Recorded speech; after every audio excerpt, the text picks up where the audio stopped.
एक एंगस्ट्रॉम कहते हैं।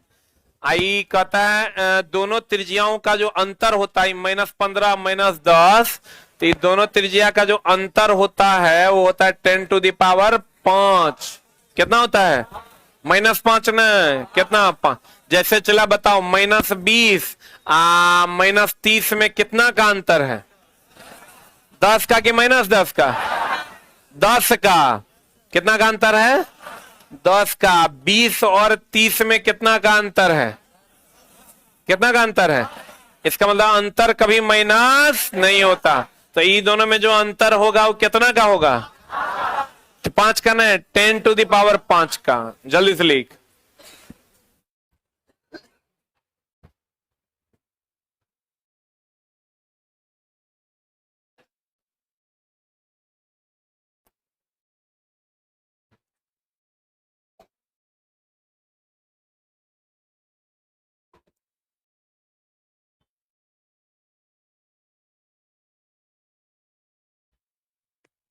कृपया आपस में बात ना करें, पकड़े जाने पर आप दंड के पात्र होंगे। हो गया? दोनों की त्रिज्याओं में अंतर 10⁵ का।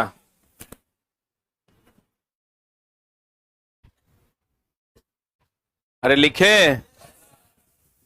हाइड्रोजन परमाणु की त्रिज्या 10⁻⁻10 मीटर। 10⁻10 मीटर बोले तो एक एंगस्ट्रॉम। एक क्या? एंगस्ट्रॉम।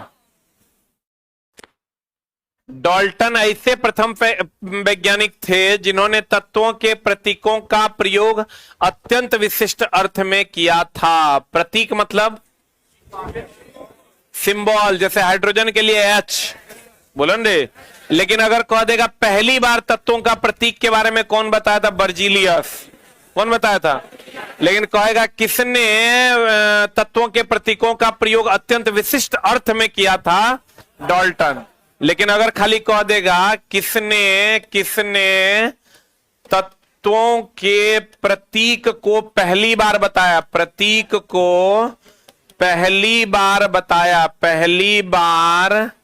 बताया, तो आंसर क्या हो जाएगा? बर्जीलियस। कहेगा एकदम मीनिंगफुल वे में किसने बताया? डाल्टन। किसने बताया? डाल्टन। अब बर्जीलियस ने कौन सिद्धांत दिया था? जैव शक्ति का सिद्धांत। कौन सिद्धांत? जैव शक्ति का सिद्धांत किसने दिया था? बर्जीलियस ने दिया था। जैव शक्ति का सिद्धांत किसने दिया था? किसने तत्वों के प्रतीक की पहली बार बताया था? बर्जीलियस ने। किसने मीनिंगफुल वे में बताया था? डाल्टन। किसने बताया था? डाल्टन। और जैव शक्ति का सिद्धांत किसने दिया था? बर्जीलियस ने। और इसी का अंत किया था वोहलर ने। जैव शक्ति का सिद्धांत था कि कोई भी प्रयोगशाला में कार्बनिक पदार्थ बनाना संभव नहीं है, जिसका अंत किया वोहलर ने पहली बार अमोनियम साइनेट से यूरिया बनाकर। वर्जिलियस के सिद्धांत का अंत हुआ क्या बनाकर? ना, अमोनियम साइनेट से वोहलर ने। किसने? वोहलर ने यूरिया बना दिया। अमोनियम साइनेट से वोहलर ने क्या बना दिया? यूरिया बना दिया। और जैव शक्ति के सिद्धांत का क्या कर दिया? अंत कर दिया। जैव शक्ति के सिद्धांत का अंत किसने किया? वोहलर ने कर दिया। क्या बनाकर? अमोनियम साइनेट से यूरिया बनाकर। जैव शक्ति का सिद्धांत दिया किसने था? बर्जीलियस ने। किसने दिया था? बर्जीलियस कहता था कि कोई भी तत्व, कार्बनिक तत्व को प्रयोगशाला में बनाना संभव नहीं था, लेकिन पहली बार अमोनियम साइनेट से यूरिया बना दिया था। किसने? वोहलर। हो गया? अरे हुआ? मिटाएं? यानी जैव शक्ति के सिद्धांत का अंत किसने किया था? वोहलर ने। कहेगा तत्व के प्रतीक का सुझाव सर्वप्रथम किसने दिया था? बर्जीलियस ने। लेकिन मीनिंगफुल वे में तत्व के प्रतीकों को रिप्रेजेंट किसने किया था? किसने किया था? डाल्टन।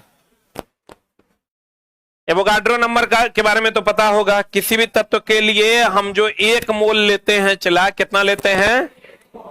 1 मोल जो होता है, 1 मोल बराबर होता है 6.022 × 10⁻ 23 परमाणु, अणु या क्या आयन। तो इसी को हम लोग कहते हैं एवोगाड्रो नंबर। क्या कहते हैं चला इसी को, क्योंकि इसका खोज कौन किया था, एवोगाड्रो ने किया था, इसलिए इसको हम लोग एवोगाड्रो संख्या के नाम से जानते हैं। और यही बराबर होता है, एक मोल बराबर हो जाता है 22.4 लीटर के। किस पर, एनटीपी एसटीपी पर, एनटीपी एंड एसटीपी पर, नॉर्मल टेम्परेचर एंड प्रेशर और स्टैंडर्ड टेम्परेचर एंड प्रेशर पर, नॉर्मल टेम्परेचर एंड प्रेशर और स्टैंडर्ड टेम्परेचर एंड प्रेशर पर।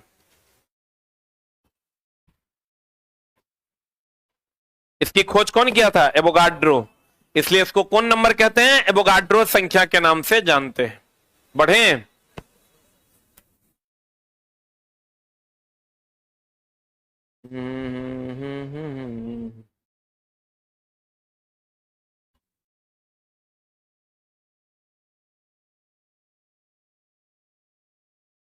बढ़े हो। अब देखो तो कहता है एवोगाड्रो संख्या Na को निरूपित किया जाता है, Na बराबर होता है 6.023 परमाणु, अणु या आयन, और ये होता है 22.4 लीटर। सर्वप्रथम अणु तथा मोल शब्द का प्रतिपादन किसने किया था, हम कल आपको लिखाए थे ना, अणु शब्द का प्रतिपादन ओस्टवाल्ड ने किया था। परमाणु शब्द को डेमोक्रिट्स ने दिया था। बोलन रे, बोलन रे। लेकिन अब जानिए कि सर्वप्रथम अणु तथा मोल शब्द दोनों, अणु और कौन, मोल, दोनों शब्द का प्रतिपादन किसने किया था, विलियम ओस्टवाल्ड। किसने किया था। अब परमाणु शब्द का सर्वप्रथम परिचय किसने किया था, किसने किया था रे, डेमोक्रिट्स ने किया था। किसने किया था,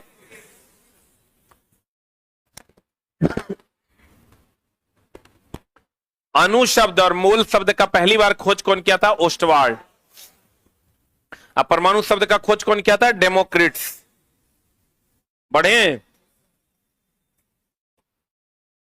कहता परमाणु अविभाज्य न होने का प्रमाण स्थिर विद्युत तथा विद्युत चालन की स्थिति से मिलता है। ये ध्यान रखिएगा, परमाणु अविभाज्य है, ये पहली बार किसने कहा था, डाल्टन ने। परमाणु अविभाज्य है, ये किसने कहा था, डाल्टन ने। परमाणु विभाज्य है, ये किसने कहा, रदरफोर्ड ने। परमाणु विभाज्य है, परमाणु विभाज्य है, ये बात किसने कहा था मेरी जान, रदरफोर्ड ने। किसने कहा था, परमाणु अविभाज्य है, ये बात किसने कही थी, डाल्टन ने। अब परमाणु विभाज्य है, ये बात किसने कही, रदरफोर्ड ने। लिखें,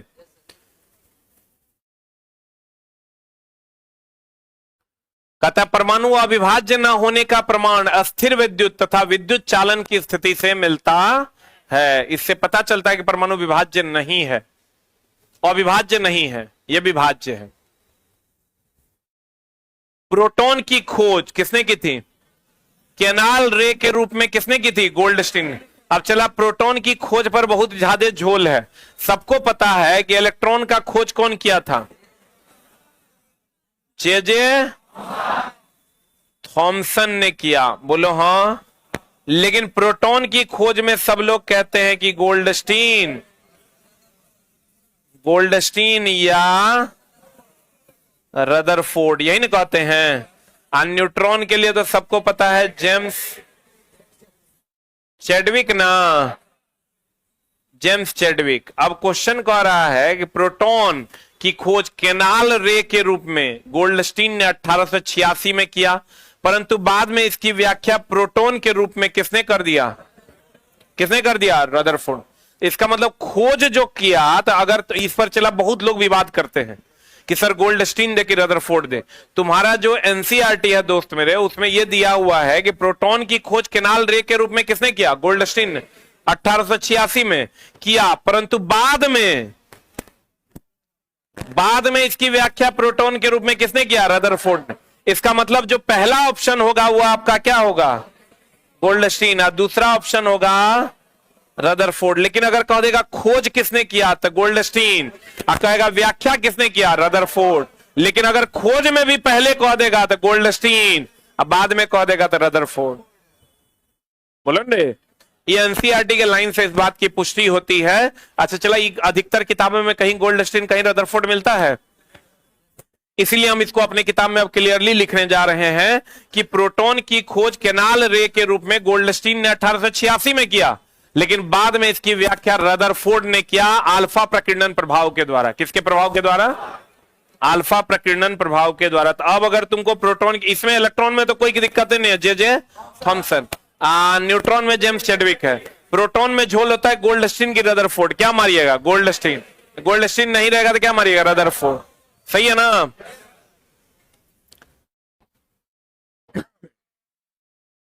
दोनों कैसे रहेगा? दोनों में से कोई एक चुनना होगा तो गोल्डस्टीन चुनना। कहते हैं जे थॉमसन पहला वैज्ञानिक थे जिसने परमाणु का मॉडल दिया था। अब देखो इस पर भी सवाल तुमको मिलेगा, परमाणु का मॉडल लिख के डैश देना, और एनसीईआरटी का पहला सवाल यही है। परमाणु मॉडल जो है, परमाणु मॉडल का क्रम है, पहला था थॉमसन, प्लम पुडिंग मॉडल दिया था। ये कौन मॉडल दिया था?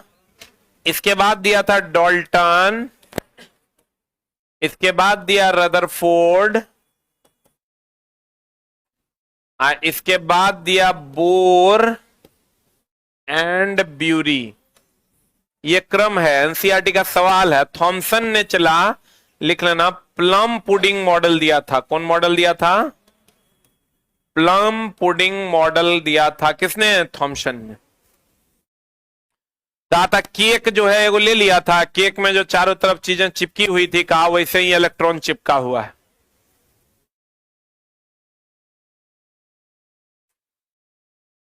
जे थॉमसन ने किसका खोज किया? इलेक्ट्रॉन का, जिसके लिए 1905 में उसे क्या मिला था? नोबेल पुरस्कार। आप बोलोगे ऐसा क्यों सर, प्रोटॉन की खोज के लिए तब काहे नहीं मिला, न्यूट्रॉन के लिए काहे नहीं मिला? इसलिए चला कि इलेक्ट्रॉन के प्रवाह से विद्युत धारा उत्पन्न हुआ। अब विद्युत धारा उत्पन्न हुआ तभी आपके चारों तरफ देखिए, बिना विद्युत धारा के कुछ हो सकता है क्या? इसीलिए सिर्फ इलेक्ट्रॉन की खोज के लिए जे थॉमसन को 1905 ईस्वी में नोबेल पुरस्कार से सम्मानित किया गया। एक्सरे के उत्पादन के लिए 1903 ईस्वी में रोएंटजेन को मिला था। किसको? 1921 में आइंस्टाइन को प्रकाश विद्युत प्रभाव के लिए नोबेल दिया गया था। बोलन रे, इलेक्ट्रॉन का प्रवाह क्या कहलाता? विद्युत धारा। इलेक्ट्रॉन का प्रवाह विद्युत धारा। इसलिए इलेक्ट्रॉन की खोज के लिए 1905 ईस्वी में थॉमसन को क्या मिला था? नोबेल पुरस्कार दिया गया था। इलेक्ट्रॉन की खोज के कारण 1905 में थॉमसन को क्या मिला था? नोबेल पुरस्कार। ऑर्डर क्या है? पहले थॉमसन दिया, फिर कौन दिया? डाल्टन, डाल्टन के बाद रदरफोर्ड, रदरफोर्ड के बाद बोर ब्यूरी। एनसीईआरटी का क्वेश्चन है एग्जाम्पलर का ये। किसको मिला था? गोल्डस्टीन को कि थॉमसन को कि चैडविक को? थॉमसन को। किसको? किसकी खोज के लिए? इलेक्ट्रॉन की खोज के लिए, क्योंकि इलेक्ट्रॉन की प्रवाह को क्या कहते हैं? विद्युत धारा। अब विद्युत धारा से ही सारी चीजें चल रही है, इसलिए इलेक्ट्रॉन के खोज के लिए जे थॉमसन को 1905 ईस्वी में नोबेल पुरस्कार से सम्मानित किया गया। परमाणु उदासीन है, इसके बारे में भी किसने बताया था? थॉमसन ने। अब देखो चला, ये हमेशा ध्यान रखना, परमाणु जो है ये न्यूट्रॉन और प्रोटॉन है, तो ये नाभिक है कि परमाणु? ये है नाभिक। ये जो पूरा का पूरा है ये क्या है? परमाणु। तो देखो परमाणु में जितना चार्ज इलेक्ट्रॉन पर होता है उतने प्रोटॉन पर होता है, तो प्लस माइनस, तो परमाणु हो जाएगा उदासीन। क्या हो जाएगा? लेकिन नाभिक में न्यूट्रॉन पर कोई चार्ज नहीं होता है, प्रोटॉन पर चार्ज होता है। बोलो रे, आप प्रोटॉन पर प्लस चार्ज होता है, तो ये उदासीन नहीं होगा, ये क्या हो जाएगा? धन आवेशित। तो क्वेश्चन पूछता है नाभिक क्या है, तो नाभिक विद्युतता क्या है? उदासीन है, सॉरी धन आवेशित है। अब पूरा परमाणु क्या है? उदासीन, क्योंकि पूरा परमाणु बोले तो कक्षा और नाभिक दोनों आ जाएगा। तो प्रोटॉन पर प्लस चार्ज, इलेक्ट्रॉन पर माइनस चार्ज, प्लस माइनस कितना हो जाएगा? 0। परमाणु क्या है? उदासीन। नाभिक क्या है? धन आवेशित। नाभिक क्या है रे? धन आवेशित। परमाणु उदासीन क्यों है, ये समझ गए?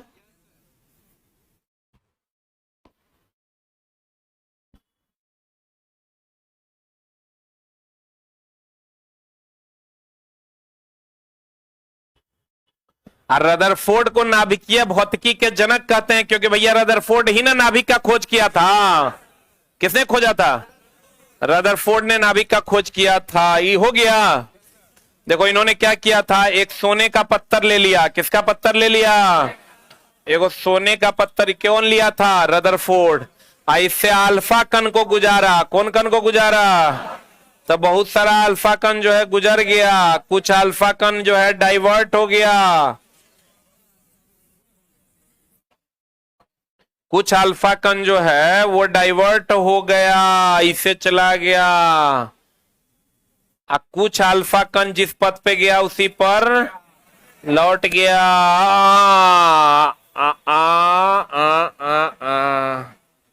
देखो, तो उन्होंने कहा था ये पत्थर किसका लिया? सोने का पत्थर लिया। तो उन्होंने कहा कि देखो अल्फा पर पॉजिटिव चार्ज होता है, अल्फा पर पॉजिटिव चार्ज होता है, इस पर भी प्लस है तब ना लौट गया है। विजातीय की सजातीय? इस पर भी प्लस, इस पर यहां भी प्लस, तो सजातीय ना हो गया रे। सजातीय में विकर्षण होता है। तो तब इन्होंने खोज किया कि यहां पर क्या है? नाभिक है। यहां पर क्या है? नाभिक, जो धन आवेशित है। तो नाभिकीय विज्ञान का में तुमको पूछ देगा नाभिक की खोज कौन किया? रदरफोर्ड। तुमको पूछ देगा नाभिकीय विज्ञान की खोज कौन किया? रदरफोर्डे। कौन किया? तो कहिए नाभिकीय भौतिकी का जनक कौन था? रदरफोर्ड, क्योंकि इन्होंने नाभिक को खोजा था। अब कहिएगा कौन विधि के द्वारा? अल्फा प्रकीर्णन विधि। कौन विधि? किसका पत्थर लिया? सोने का पत्थर लिया। किसका पत्थर लिया मेरी जान? सोने का पत्थर लिया था। और किसका खोज कर डाला था?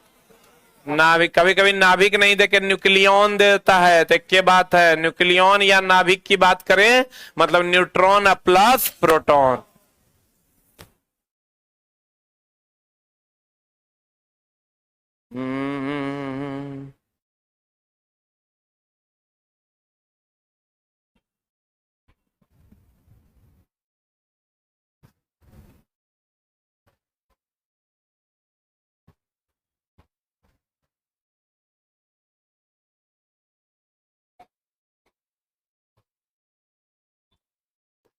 हो गया?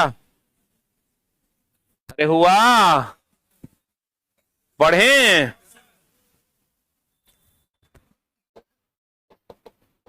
अगला कहता है चला कि रदरफोर्ड की ने बताया था कि परमाणु की त्रिज्या और नाभिक की त्रिज्या की तुलना में कितना गुना होता है? नहीं होता है। ई है 10 टू द पावर माइनस 15, ई है 10 टू द पावर माइनस 10। तो कितना गुना है? 5 गुना। 10 टू द पावर 5 गुना। ये बताया किसने था? रदरफोर्ड ने। परमाणु की स्थिरता की व्याख्या किसने की थी? नील्स बोर ने। परमाणु अस्थिर है इसकी व्याख्या नील्स बोर ने। परमाणु अविभाज्य है इसकी व्याख्या रदरफोर्ड डाल्टन ने। किसने? पहला परमाणु मॉडल थॉमसन ने। किसने बताया परमाणु में नाभिक है? रदरफोर्ड। किसने बताया? परमाणुओं की स्थिरता की व्याख्या किसने की थी? नील्स बोर ने। बोलन रे, परमाणु की स्थिरता की व्याख्या किसने की? नील्स बोर ने। परमाणु अविभाज्य है ये बात किसने कहा? डाल्टन। संयोजकता परमाणु की संयोजन शक्ति कहलाती है। संयोजकता जानते हो? एक होता है संयोजकता, एक होता है संयोजी इलेक्ट्रॉन। पता है? संयोजकता और तुमको कहेगा, क्वेश्चन देगा कि किसी तत्व से लिखना संयोग करने की क्षमता। किसी तत्व से संयोग करने की क्षमता स्पष्ट होती है। स्पष्ट होती है। किसी तत्व से संयोग करने की क्षमता स्पष्ट होती है। एक दे देगा तुमको संयोजी इलेक्ट्रॉन। कौन इलेक्ट्रॉन? दूसरा दे देगा संयोजकता। क्या दे देगा? संयोजकता। बताइए आंसर क्या हो जाएगा?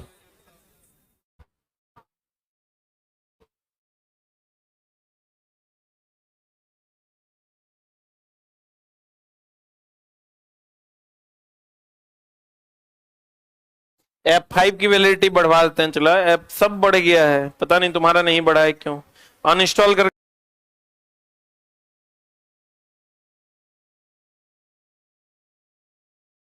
Al2O3 में अल्युमिनियम की संयोजकता 3 है।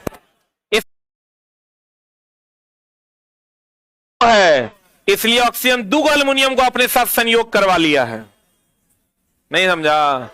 एल्युमिनियम की संयोजकता कितनी है? 3, इसलिए 3 को ऑक्सीजन को सटेले है। ऑक्सीजन की संयोजकता कितनी है? 2, इसलिए 2 को एल्युमिनियम को सटेले है। बोलेगा नहीं करेगा? जबकि अगर एल्युमिनियम की संयोजकता निकालिएगा, एल्युमिनियम की संयोजकता निकालिएगा 2, 8, 3 होता है। तो संयोजी इलेक्ट्रॉन कितना है? 3। कितना? 3। ऑक्सीजन का निकालिएगा तो 8 होता है, तो 2, 6 होता है। तो 6 होता है, एक 6 होना चाहिए था ना। तो मतलब 6 को अगर संयोजी इलेक्ट्रॉन के हिसाब से जोड़ेंगे तो में क्या को जोड़ना चाहिए? 6 को। लेकिन इसकी संयोजकता निकालिएगा तो 8 में 6 गया कितना? 2। तो देखो 2 को जोड़ा है कि नहीं जोड़ा है? इसका मतलब किसी तत्व से संयोग करने की क्षमता को संयोजकता कहते हैं, और उसको संयोजकता के द्वारा दिखाते हैं, ना कि संयोजी इलेक्ट्रॉन के द्वारा। किसके द्वारा? संयोजी इलेक्ट्रॉन की संयोजकता। इसीलिए तो कहते हैं कि रदरफोर्ड ने संयोजकता परमाणु की संयोजन शक्ति कहलाता। संयोजी इलेक्ट्रॉन संयोजन शक्ति नहीं कहलाता है। कौन कहलाता है? कौन कहलाता है? संयोजकता और संयोजी इलेक्ट्रॉन अलग अलग है। संयोजी इलेक्ट्रॉन होता है बाह्यतम कक्षा का इलेक्ट्रॉन। कौन इलेक्ट्रॉन? जिसको हम लोग मुक्त इलेक्ट्रॉन कहते हैं। अगर कहेगा विद्युत धारा के प्रवाह में कौन जरूरी है? संयोजकता की संयोजी इलेक्ट्रॉन, संयोजी इलेक्ट्रॉन। कहेगा एक दूसरे से जुड़ने के लिए कौन जरूरी है? संयोजकता। लड़का एक के मारता है संयोजी इलेक्ट्रॉन संयोजकता, जे है मन से है दिल ले है। अब बताओ तो विद्युत धारा के प्रवाह के लिए कौन जरूरी है? विद्युत धारा प्रवाह कौन जरूरी है? संयोजी इलेक्ट्रॉन, या इसी को हम लोग क्या कहते हैं? मुक्त इलेक्ट्रॉन। कौन इलेक्ट्रॉन रे? मुक्त इलेक्ट्रॉन। बोलो हाँ।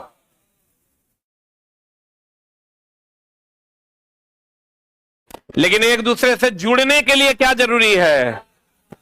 2 तत्व जुड़ते हैं किसके द्वारा? 2 तत्व जुड़ते हैं किसके द्वारा? संयोजकता के द्वारा। अणु, परमाणु, संयोजी इलेक्ट्रॉन, संयोजकता, ये सब अलग अलग बात होता है। चला, लेकिन बच्चा जो है एक जैसा ट्रीट तब तक करता है जब तक उसको जान नहीं पाता है।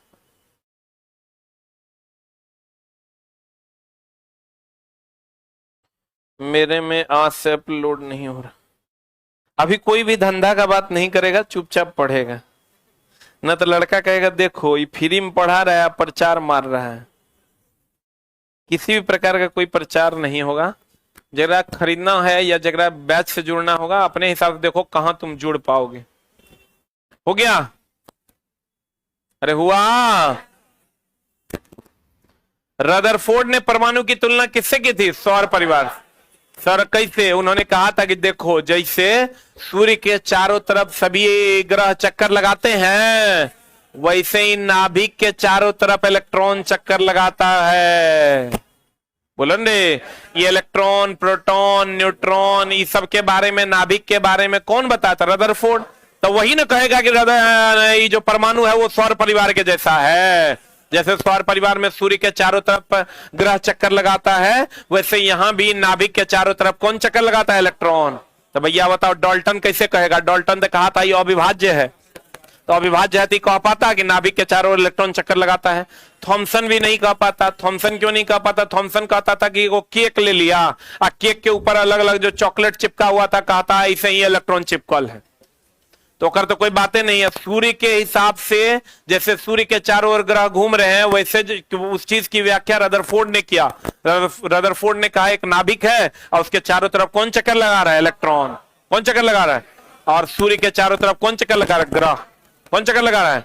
ग्रह। सूर्य की तुलना उन्होंने नाभिक से की और ग्रहों की तुलना उन्होंने इलेक्ट्रॉन से की। किससे की? फिर कहता है रॉबर्ट हुक। देखो चला, ये मृत और जीवित कोशिका का जो झोल है, इसको बढ़िया से एक लाइन में क्लियर कर लो। रॉबर्ट हुक कॉर्क से मृत तथा ल्यूवेनहॉक तालाब से जीवित कोशिका का खोज किया था। कि जब क्वेश्चन आता तो अटर पटर मार देता है बच्चा। रॉबर्ट हुक जो है किससे? कॉर्क से मृत कोशिका का खोज किया। बोले मैं नहीं करेगा। ल्यूवेनहॉक जो है तालाब से जीवित कोशिका का खोज किया था। हर डाउटेबल लाइन उपलब्ध है। रॉबर्ट हुक जो है ये कॉर्क से मृत कोशिका का खोज किया। लिवेनहॉक तालाब से जीवित कोशिका का खोज किया। क्लियर है। अब कहते हैं रक्त का पंप कौन है? हृदय। ये तो सबको पता है। रक्त को कौन पंप करता है? हृदय। कौन करता है? अच्छा एक बात बताओ, एलपीजी गैस जो हम लोग भरते हैं ये होता है दाब भरण प्रणाली से। ये हम अपने किताब में भी पढ़ाते हैं। और जो दाब भरण प्रणाली से पेट्रोल जो हम लोग भरते हैं या पेट्रोलियम का उत्पाद जो भरते हैं, ये भरते हैं हम लोग पंप भरण प्रणाली से। कौन भरण प्रणाली से? एक मिनट, होल्ड ऑन। हम लोग कहते हैं एलपीजी पंप कभी सुना है? बोलो रे, एलपीजी पंप कभी सुना है? तो एलपीजी जो है दाब भरण प्रणाली से तुम लोग जाता है, चला वहां क्या बोलते हैं उसको, गैस वाला के दुकान के पास क्या करता है, बड़का सिलेंडर को उल्टा देता है और उल्टा के high pressure to low pressure में चला जाता है। ओकरा में हाई प्रेशर नीचे लो प्रेशर। तो भैया एलपीजी जो है high pressure to low pressure दाब भरण प्रणाली से, और पेट्रोलियम जो है पंप पर जाते हैं, उसमें मोटर लगा के खींच के तब भरा जाता है। तो पेट्रोल पंप होता है जबकि एलपीजी पंप नहीं होता। लिख लो जल्दी से।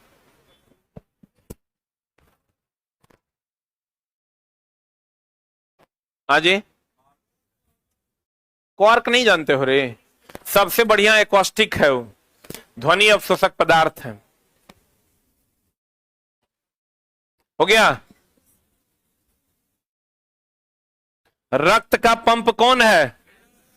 हृदय करता। कौन हमें कभी आराम नहीं करता है? हृदय। ये सब सरल क्वेश्चन है, सब जानता होगा। हृदय आराम करेगा, तू आराम कर लेगा। प्लाज्मा झिल्ली केंद्रक कोशिका द्रव्य सभी कोशिका का प्रमुख अवयव है। कोशिका झिल्ली को वर्णात्मक पारगम्य झिल्ली भी कहते हैं। कोशिका झिल्ली का दूसरा नाम क्या है? वर्णात्मक पारगम्य झिल्ली कहते हैं। जल के अणुओं की गति जब वर्णात्मक पारगम्य झिल्ली द्वारा हो तो उसे क्या कहते हैं? परासरण। क्या कहते हैं? चला, परासरण मतलब सटके हुए का, सटके का फूलना। जैसे किशमिश, जैसे क्या चला, छोहाड़ा। अब इसमें भी है चला अल्प परासरण, सम परासरण, अति परासरण। परासरण कितने प्रकार का? 3 प्रकार। एक होता है चला उत्क्रम परासरण, जिससे पानी को शुद्ध किया जाता है, रिवर्स ऑस्मोसिस। उत्क्रम परासरण जिससे पानी शुद्ध करते हैं, पानी क्या करते हैं? शुद्ध करते हैं, जिसको हम लोग रिवर्स ऑस्मोसिस के नाम से जानते हैं।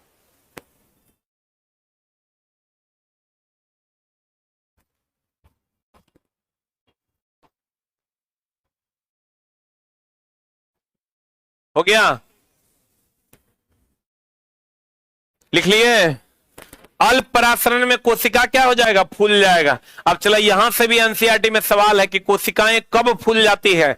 जब बाहर की सांद्रता अधिक और अंदर की सांद्रता कम होती है, तब कोशिकाएं फूल जाती है, क्योंकि बाहर से अंदर जल का क्या होने लगता है? प्रवाह। ये एनसीईआरटी का सवाल है। क्या सवाल है? कि कोशिकाएं, लिखना, कोशिकाएं फूल जाती है, कोशिकाएं फूल जाती हैं जब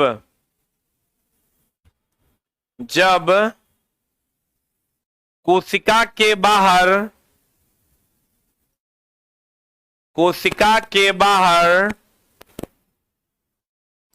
जल की सांद्रता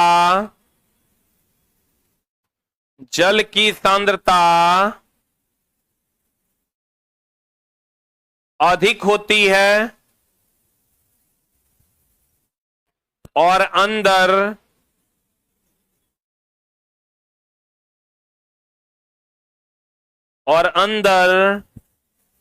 क्या होती है? कम होती है। तो क्या होता है? चला, अधिक सांद्रता से कम सांद्रता में इसका क्या हो जाता है? प्रवाह हो जाता है। अधिक सांद्रता से किसमें? कम सांद्रता में जल का प्रवाह हो जाता है, जिसके कारण कोशिका क्या हो जाती है? फूल जाती है। बोलो ना रे।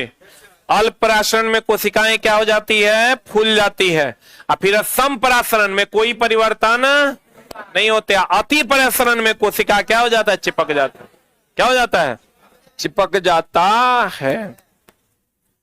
एक कोशिकीय अवायवीय जीव तथा अधिकांश पादप कोशिका परासरण द्वारा जल को, देखो चला, परासरण द्वारा जल कैसे ग्रहण होता है? जैसे जल रखा हुआ है, तुम जल खाली डाल दो, कोई मोटर वोटर नहीं लगाओ, कैपिलरी एक्शन के द्वारा सट सट खींच लेगा। उसी को हम लोग परासरण कहते हैं। क्या कहते हैं? जैसे तुम देखो मिट्टी है, सूखी मिट्टी है, उसके चारों तरफ तुम पानी डाल दो, सट सट खींच लेगा। उसको हम लोग क्या कहते हैं? परासरण। लिखना, परासरण जल अवशोषण की वह प्रक्रिया है, परासरण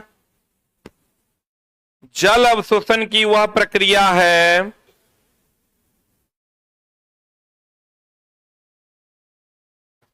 जिसमें बिना मोटर पंप के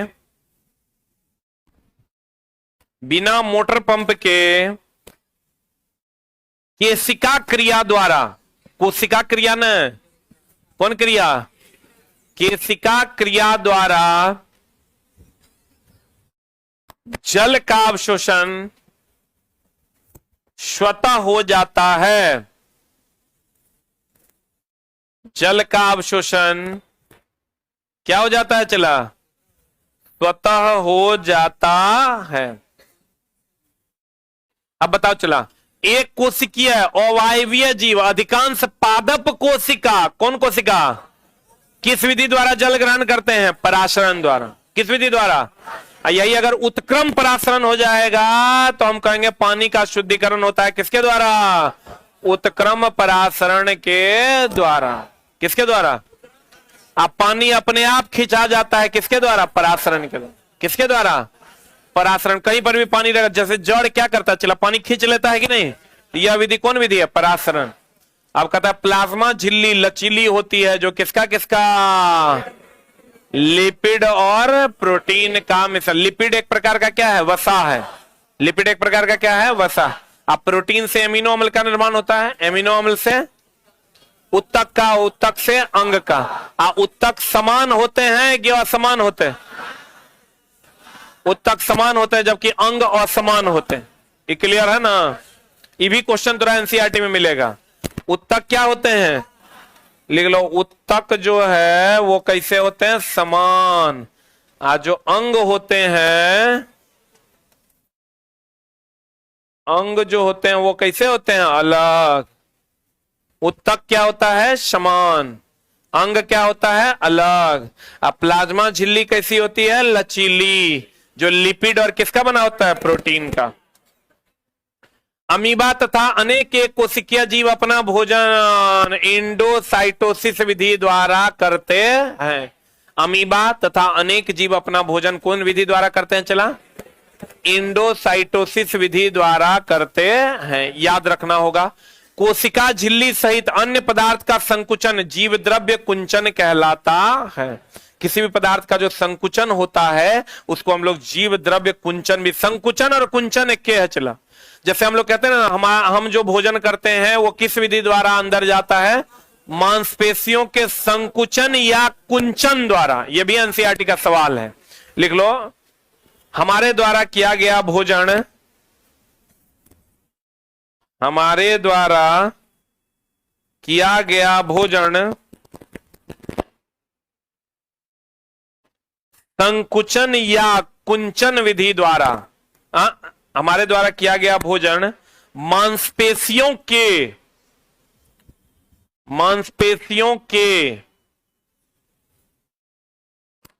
संकुचन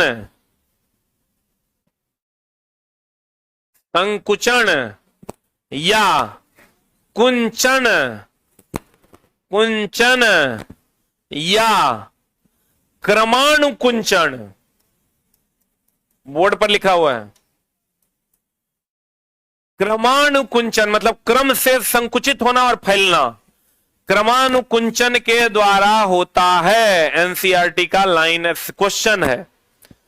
हम जो भोजन करते हैं या वो किसके द्वारा जाता है अंतर? संकुचन, कुंचन या क्रमानुकुंचन। मतलब इसका मतलब होता है फैलना और सिकुड़ना। इसीलिए सोए सोए भी खा लेते हैं, खड़े खड़े भी खा लेते हैं। लेकिन चला अगर अगर अगर अगर हम बात करें वहां कहा अंतरिक्ष में, अंतरिक्ष में तो जी का मान 0 होता है, जी का मान 0 होता है। तो वहां भी कहेगा कि भोजन हम कैसे कर पाते हैं? क्रमानुकुंचन के द्वारा, मांसपेशियों के संकुचन और क्रमानुकुंचन के द्वारा। क्योंकि भैया भोजन को ग्रेविटी से कोई लेना देना नहीं है। अगर भोजन को ग्रेविटी से लेना देना होता तो हम खाली खड़े खड़े खा पाते या बैठे बैठे खा पाते, सो के नहीं खा पाते। लेकिन हम लोग सो कर भी क्या करते हैं? खा लेते हैं। ऐसे कुछ भी डाल लीजिए मुंह में, सो जाइए, यही है क्रमानुकुंचन। बोलन रे। तो कहते हैं कोशिका झिल्ली, कौन झिल्ली? सहित अन्य पदार्थों का संकुचन जीव द्रव्य कुंचन कहलाता है। और अमीबा कौन विधि द्वारा भोजन करती है? एंडोसाइटोसिस विधि द्वारा भोजन करती है। हम बोले थे कौन ऐसा है जो अमाशय से भोजन बाहर निकाल कर फिर खाता है? स्टारफिश। कौन? जो रेगुलर क्लास कर रहे होंगे उनको पता होगा। कौन ऐसा है जो अमाशय से भोजन बाहर निकालता है फिर खाता है? स्टारफिश ना, बोलन रे। कौन ऐसा है जो भोजन को पहले सड़ाता है फिर खाता है? कवक। कौन? लिक्विड फॉर्म में एब्जॉर्ब करता है। वैसे ही अमीबा जो भोजन करता है, इस विधि को कौन विधि कहते हैं? एंडोसाइटोसिस विधि कहते हैं। अमीबा जो भोजन करता है इस विधि को क्या कहते हैं? एंडोसाइटोसिस विधि कहते हैं। कहता है कोशिका विभाजन के समय क्रोमोजोम दिखाई देता है। जब कोशिका विभाजन होता है चला तो उस समय कोशिका क्रोमोजोम आपका क्या होता है? दिखाई देता है। इसीलिए जब भी चला क्रोमोजोम की जांच होती है तो मांसपेशियों में पहले कोशिका विभाजन होता है और तभी आप क्रोमोजोम यानी डीएनए की जांच कर सकते हैं। कहते हैं डीएनए के क्रियात्मक खंड को क्या कहते हैं? जीन कहते हैं। डीएनए के क्रियात्मक खंड को जीन कहते हैं। आपको कभी कभी क्वेश्चन पूछता है आनुवांशिकता की खोज, आनुवांशिकता की जांच किससे होती है? ये हमेशा ध्यान रखिएगा। अगर दे दे तुमको आनुवांशिकता, इसलिए चला कि जीन का एक भाग है डीएनए, जीन का एक भाग है। तो अगर कह देगा आनुवांशिकता, आनुवांशिकता का पता किससे लगाते हैं? तो पहला ऑप्शन हो जाएगा जीन और दूसरा ऑप्शन क्या हो जाएगा? डीएनए। खूब ही क्वेश्चन मिलेगा तुमको। ये फर्स्ट आंसर कि सेकंड आंसर? आइए सेकंड आंसर। आनुवांशिकता की खोज किसने की थी? किससे द्वारा होती है? जीन के द्वारा। जीन का ही कहते हैं डीएनए का क्रियात्मक खंड कौन है? जीन। जीन नहीं रहेगा तब क्या मारिएगा? डीएनए। नहीं कहते हैं इसका डीएनए खराब है, डीएनए ठीक है। तो डीएनए से ही उसके वंश का पता चलता है, आनुवांशिकता का पता चलता। और चला डीएनए सबका अलग अलग होता है। अरबों लोग हैं तो अरबों लोगों में किसी का भी डीएनए एक दूसरे से मैच नहीं करे। अगर मान लो कहीं पर तुम खून कर दिया और तुम्हारा बाल गिर गया या कुछ भी ऐसा गिर गया जिससे डीएनए सैंपल लिया जा सकता है, तो उस डीएनए के जैसा दूसरे का डीएनए हो ही नहीं सकता पूरे विश्व में, न किसी जीव का और न किसी मानव का। इसलिए देखना जब भी जांच होती है तो किसके द्वारा होती है? डीएनए। मतलब हम ये कह सकते हैं कि डीएनए सभी जीव का अलग अलग होता है। कभी भी दो जीवों का डीएनए समान नहीं हो सकता। इसीलिए देखता तुम कभी कोई क्राइम स्थल पर जो है लोगों को ना जाने की सलाह दी जाती है, कहता है पुलिस आएगा ना तबे जाइएगा। तो पुलिस आएगा तब जाइएगा मतलब चला वो वहां पर वो चीजें कलेक्ट करने की कोशिश करता है जिससे खूनी का डीएनए जांच किया जा सके। बहुत आसान है। डीएनए जांच अगर हो जाएगा और जिस जिस पर शक होगा उस सबको उठा लेगा और उस सबका डीएनए जांच कर लेगा। जगह डीएनए पकड़ा जाएगा वो तो सीधे सजा है मौत, कहीं बचने वाला कोई झोल नहीं है। हाँ लेकिन अगर वही बात साबित, वकील ये ऐसा चीज है चला जो तुम्हारे किसी भी बात को साबित करने के लिए वो तैयार रहता है। वकील वहां साबित कर देगा नहीं ये गया था, जब आवाज हुआ तो गया देखने की कौन कौन है, तब बाल टूट के गिर गया, या ये आवाज जब हुई तो ये वहां गया देखने और जो वहां चाकू रखा हुआ था उसको छू के देखा कि क्या इसी चाकू से इसकी हत्या हुई है। तो ये चला वकील साहब जो है वकीले ऐसा आदमी है जो तोरा गलत करने पर तो हर साथ देगा, इस धरती पर और कोई नहीं है। तो कहते हैं बस खाली भगवान से मनाना चला सब कुछ हो, वकील के चक्कर में ना पड़े, ना तो तेरा फाइल खरीदवा के 5 कट्ठा जमीन बेचवा देगा। वो जो लड़का लोग जो एनटीपीसी वाला में पकड़ाया था ना, अरे इस बार वाला आंदोलन नहीं, पिछले बार वाला आंदोलन में 5-6 को लड़का पकड़ाया था, तो पकड़ाया तो जेल में लेके गया, वो लोग को जेल में गया तो हम लोग उसका जो है जो 2-3-4 वकील थे उसको वो बोला कि नहीं नहीं नहीं बाप रे बच्चा सब पकड़ाया है आंदोलन में, हम 1 टका नहीं लेंगे, $1 नहीं लेंगे। हम लोग को लगा हाँ कितना बढ़िया वकील है, ये कह रहा है 1 टका नहीं लेंगे। तो आप चला, हम बोले ठीक है यही जो है केस लड़ेगा, केस लड़ेगा। चला तो समझो कि जैसे गए तब बोला 200 टका की फाइल खरीद लीजिए, 100 के फाइल ले लीजिए, 300 के फाइल ले लीजिए। साला फाइल खरीदते खरीदते होगा 1.5 लाख चल गया। 30 की 35,000 टका हम उसको दिए खाली फाइल खरीदते खरीदते। एक बार हम गए वो केस के सिलसिले में, तो वो कहता है एगो आदमी को, हमको नहीं बोला, एगो आदमी को बोलता है वकील साहब कुछ खर्चो देना पड़ेगा। तो वकील साहब कहते हैं कि ना ना अभी आपका केस का पहले ट्रायल ना है। बोला हाँ अच्छा अभी केस तो चलेगा ना, हमको नहीं चाहिए बाबा, आपको 500 दे दीजिए, 300 टका वो फाइल वाला को दे दीजिएगा। है वो चलवा जो है बार बार फाइल ढोता है, 500 को दे दीजिए। अरे साला 500 500 1000 3 1300। अब वकील साहब अभी नहीं लिए हैं, वकील साहब बाद में लेंगे। अरे अरे छोटा चोर वकील कहेंगे एकदम। चला समझो वकील के चक्कर में तो पढ़ने ने जगरा से लड़ाई होगा से माफी मांगे केस वापस ले लेना है, कोर्ट तक एकदम नहीं पहुंचे ही भगवान से दुआ करना, न तो वकील साहब गड़बड़ा देते हैं मामला। फाइल बहुत खरीदवाते हैं, कोई काट के नहीं चला देना, नहीं तो पता चला सब वकील मिलके हमरे पे केस कर दिया। अस्पष्ट केंद्रक में केवल क्रोमेटीन पदार्थ होता है जिसे क्या कहते हैं, वैसा केंद्रक जो स्पष्ट नहीं है उसमें एक ही पदार्थ होता है क्रोमेटीन, जिसको हम लोग केंद्रकाय कहते हैं। क्या कहते हैं? आज जिस कोशिका में केंद्रक झिल्ली होता है उसे क्या कहते हैं? यूकैरियोटिक। भैया ये 2 गो होता है, एगो प्रोकैरियोटिक एगो यूकैरियोटिक। प्रोकैरियोटिक मतलब मैच्योर, ज्ञान मैच्योर। अनडेवलप आप कह सकते हैं। प्रोकैरियोटिक की अगर हम बात करें, प्रोकैरियोटिक मतलब अनडेवलप की डेवलप, अनडेवलप। इसके अंतर्गत कौन कौन आता है? नीलहरित शैवाल नाम सुना है? एक होता है यूकैरियोटिक। हम लोग जो है स्तनधारी हैं, हम लोग क्या हैं? यूकैरियोटिक हैं। क्या है हम लोग? ये होता है डेवलप। क्या होता है? चला डेवलप। हम लोग यूकैरियोटिक हैं कि प्रोकैरियोटिक? हम लोग चला यूकैरियोटिक है। जितने भी स्तनधारी हैं वो क्या है? यूकैरियोटिक। नीलहरित शैवाल क्या है? प्रोकैरियोटिक। प्रोकैरियोटिक मतलब पूरा का पूरा डेवलप नहीं हुआ हो।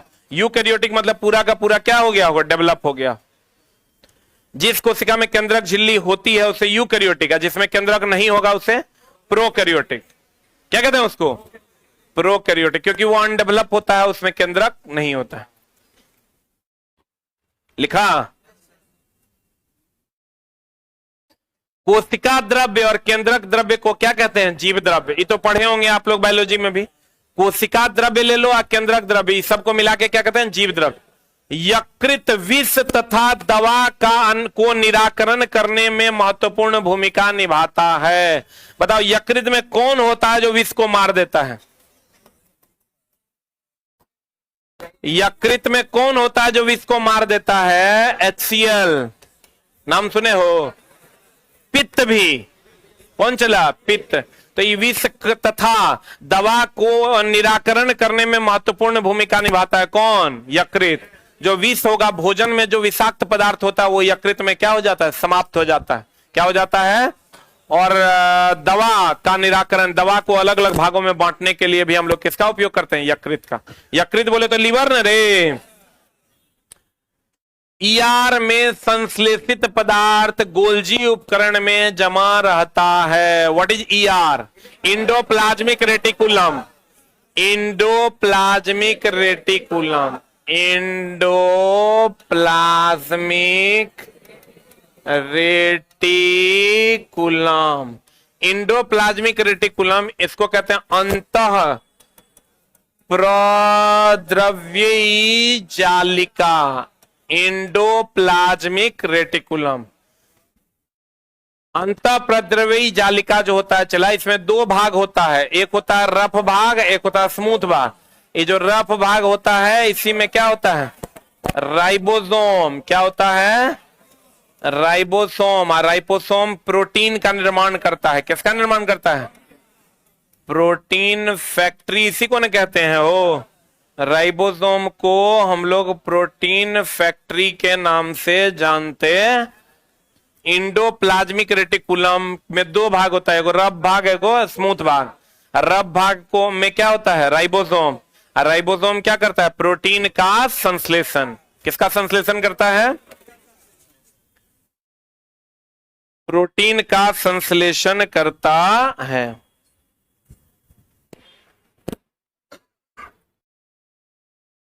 ये कह रहा है कि जो प्रोटीन बनाता है चला, तो इसको ले जाने का काम कौन करता है, गोल्जी बॉडी। कौन ले जाता है, कहता संश्लेषित पदार्थ। ये संश्लेषित पदार्थ हो गया तुम्हारा प्रोटीन। कौन हो गया चला, प्रोटीन पदार्थ गोल्जी उपकरण में जमा रहता है, और फिर गोल्जी उपकरण इसको क्या करता है, एक जगह से दूसरे जगह ले जाता है। गोल्जी बॉडी के द्वारा इसको क्या करते हैं, एक जगह से दूसरे जगह ले जाता है। तो आपको कहेगा इंडोप्लाज्मिक रेटिकुलम का संश्लेषित पदार्थ कौन है, प्रोटीन। कौन है, जो इंडोप्लाज्मिक रेटिकुलम के किस भाग पर होता है, रफ भाग पर। रफ भाग में क्या होता है, राइबोसोम। राइबोसोम क्या करता है, प्रोटीन फैक्ट्री होता है। राइबोसोम क्या है, राइबोसोम क्या है, प्रोटीन फैक्ट्री। राइबोसोम क्या है, हो गया। अब कहता है लाइसोसोम, आत्महत्या की थैली बोलते हैं। लाइसोसोम में उपस्थित एंजाइम का निर्माण कहां होता है, इंडोप्लाज्मिक रेटिकुलम में। लाइसोसोम को आत्महत्या की थैली कहते हैं। क्या कहते हैं इसको, इसका एंजाइम का निर्माण कहां होता है, ईआर में, इंडोप्लाज्मिक। ये हमेशा ध्यान रखना, एंजाइम को शरीर का उत्प्रेरक कहते हैं। एंजाइम को शरीर का उत्प्रेरक कहते हैं। एंजाइम को शरीर का क्या कहते हैं, उत्प्रेरक कहते हैं।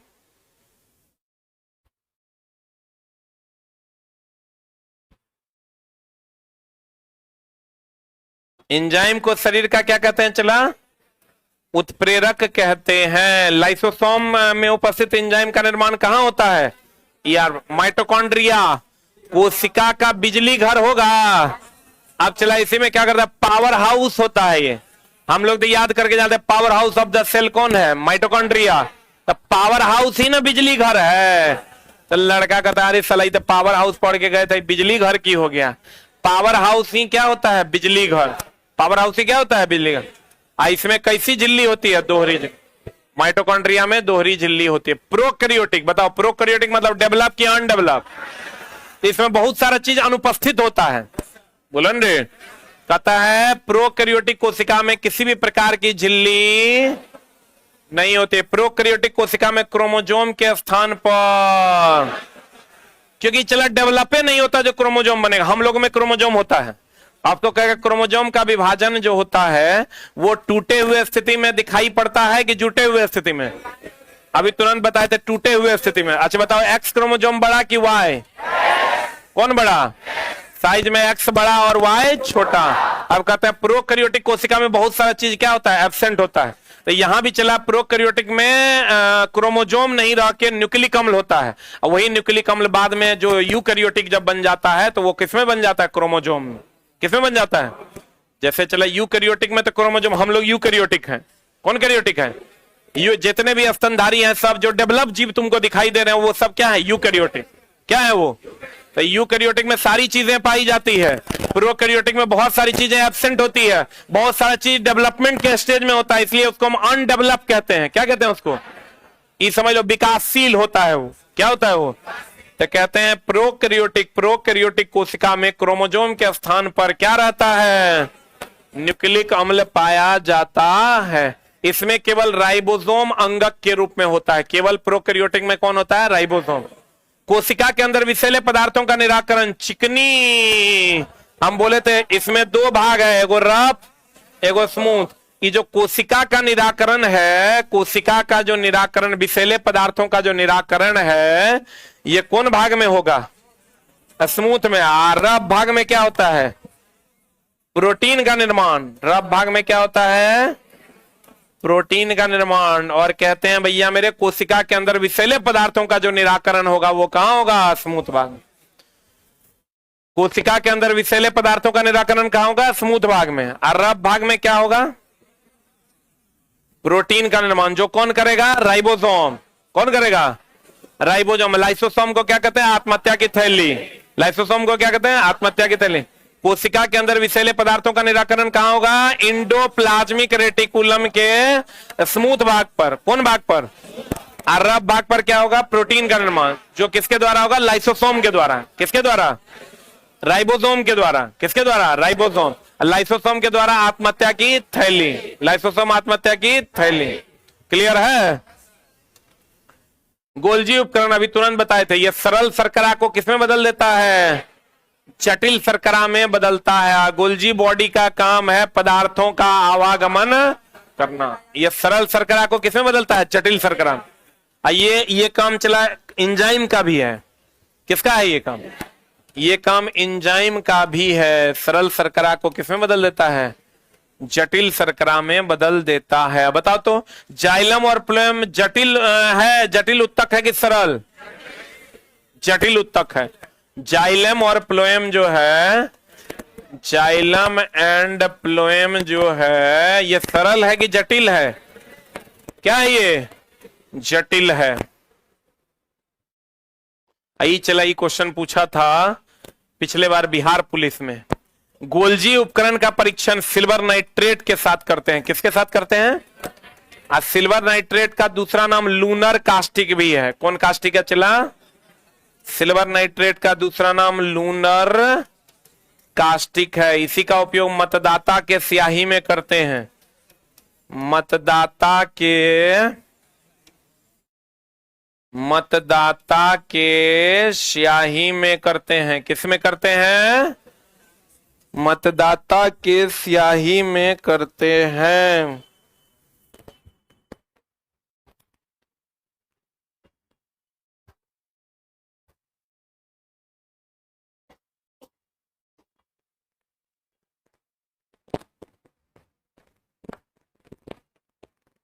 अरे भाई F7 की वैलिडिटी बढ़ गई है, तुम अपडेट तो करो। ऐप जिनका भी चला कोर्स है वैलिडिटी बढ़ गई है ऑलरेडी। आप ऐप अपडेट नहीं करते हैं, मैसेज करते हैं, नहीं बढ़ा है।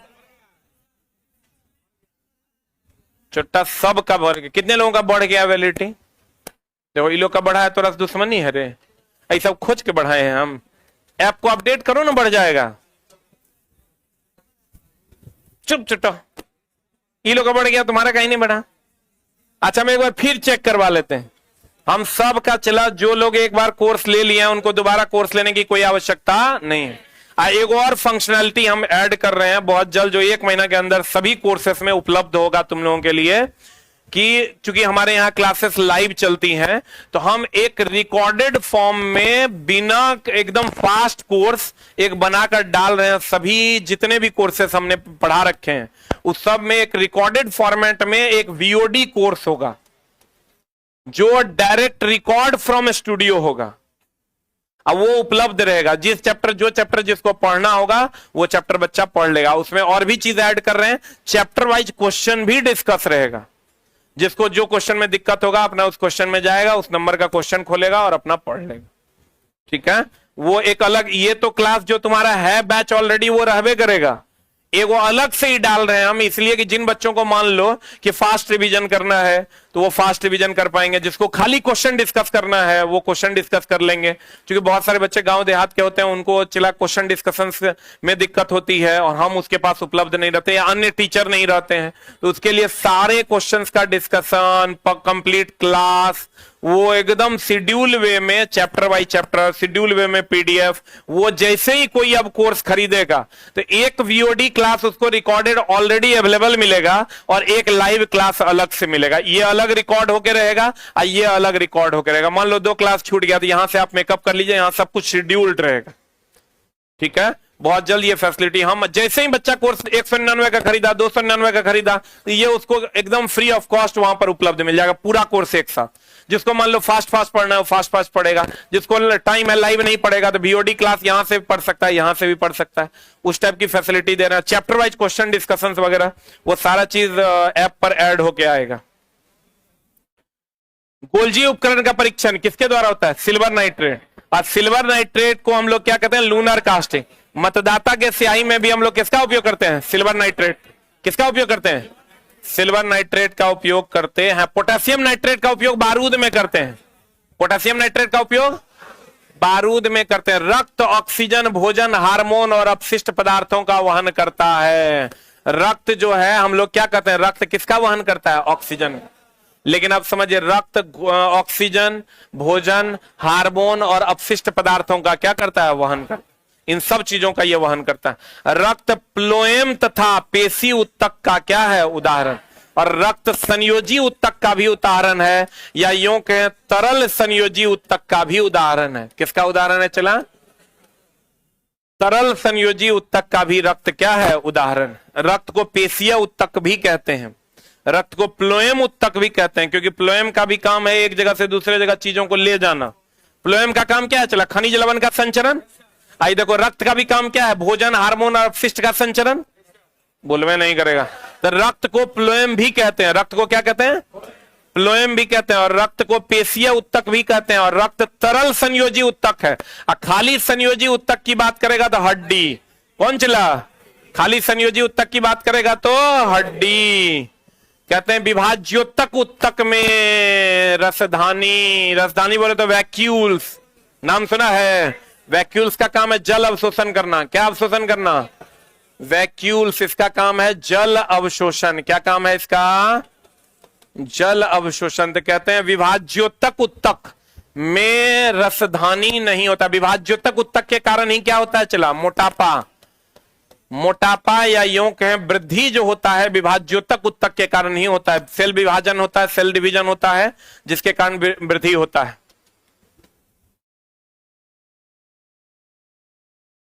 हो गया। अल्कलन काइमा जो होता है कि भित्ति किसकी बनी होती है? लिग्निन। लिग्निन एक प्रकार का क्या है? प्रोटीन है, और इसी के कारण कठोर होता है।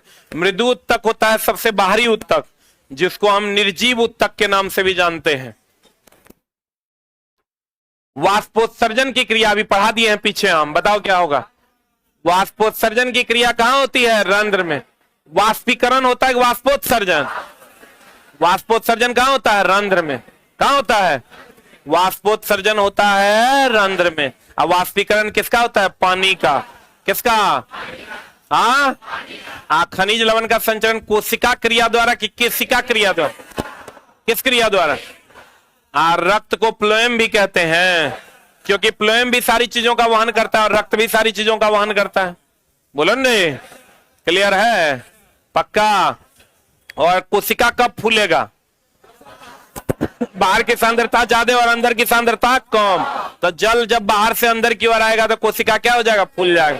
परासरण में कोशिका फूलवे न करता है, सम परासरण में कुछ होता नहीं। उत्क्रम परासरण के द्वारा जल का शुद्धिकरण होता है। किसके द्वारा? उत्क्रम परासरण के द्वारा जल का शुद्धिकरण होता है। क्लियर है? Thank you very much.